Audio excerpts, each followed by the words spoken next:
Welcome to another episode of Voice of the Journey.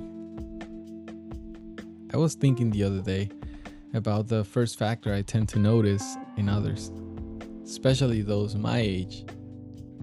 And it often revolves around money, because there's this constant sense of urgency and comparison that feels genuinely overwhelming. But why do I compare myself to others? Especially when I have no idea what they're struggling with.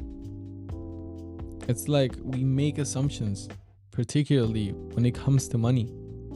And once I give it a second thought, it becomes clear how foolish it is to measure my success against someone else's Instagram posts. Social media makes it hard not to compare ourselves. But as I once read, nothing is as good or as bad as it seems. We can't see the bank accounts of those we look up to. And sometimes it concerns me to see people I've known for a long time seemingly doing well on social media. And it makes me wonder how they achieved success so quickly, or how they're getting married when we're so young, or how they're having kids already, or how they're buying an apartment or a house. Whatever. The point is that I'm making assumptions and I don't know the reality. So in the past year, I've seen many weddings among people my age or even younger. And that is crazy to me, because I couldn't afford a wedding last year, this year, or even next year. So how are they managing? It brings me back to the reality that nothing is as it seems. Again, I start making assumptions that they have amazing jobs and make lots of money, when in reality they might be struggling just like me, but have found alternatives to make things work. Or maybe they do have amazing jobs and make lots of money, and that's okay. But the thing is that comparing ourselves isn't good for anyone. We are all learning to manage this social media monster, and we all play different games. And we all have different circumstances and different definitions of money.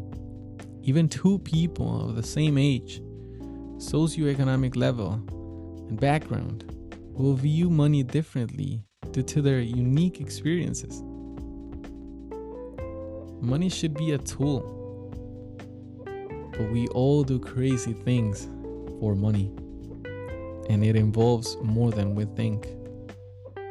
My favorite book, The Psychology of Money, explains that we often view money in terms of formulas and graphs, when in reality, a formula won't make you feel safe. Real life struggles are influenced by factors beyond our control, making money a weird science where what's logical to one person sounds crazy to another. And we can judge past ignorance with present wisdom, because every problem I've faced seems silly in retrospect. But I made the best decision I could at the time with the knowledge I had. And these experiences teach valuable lessons. So it's important to give yourself permission to mess up sometimes, because life will always throw unexpected challenges at us. But how can we be prepared for something we don't see coming? It's crazy but true. The unexpected teaches us valuable lessons, and it's up to us to learn the first time or let the problem persist. And the thing is that money is a significant factor in our lives, and I still struggle with how to make it, keep it, and make more of it. Because wealth isn't about how much you make, but how much you keep. Imagine someone making 100,000 per year, but little or no debt whatsoever, and saving 30% versus someone making $1 million, spending like crazy and saving nothing. Who's wealthier? We can't truly know the reality behind the lives of those we admire, because everyone struggles. and there will always be someone making more. The key, I guess, is to eventually find your enough, because the goalpost can't always move, but it is crucial to find where you feel sufficient.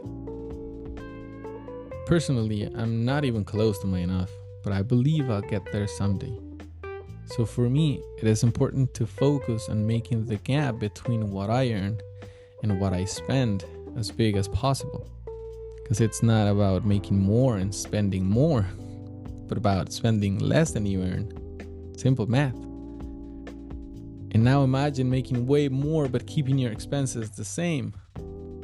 I'm sure that would make life so much easier. And I don't travel. I don't buy expensive clothes or go out much. I'd rather avoid more debt just to have fun. And instead of comparing myself to others, which is incredibly hard, I try to compare myself to my past self. Am I doing better than a year ago?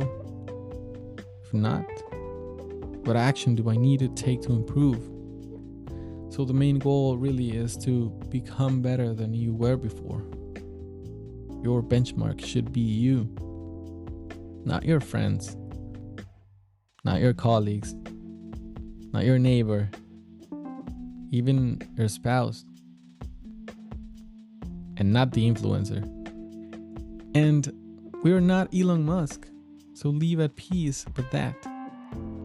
Because there will always be, I promise, someone who makes 10 times your income and is 10 years younger than you. So fuck it. It does not matter at all. Focus on yourself. Yo soy Bruno, and I'll see you in the next one.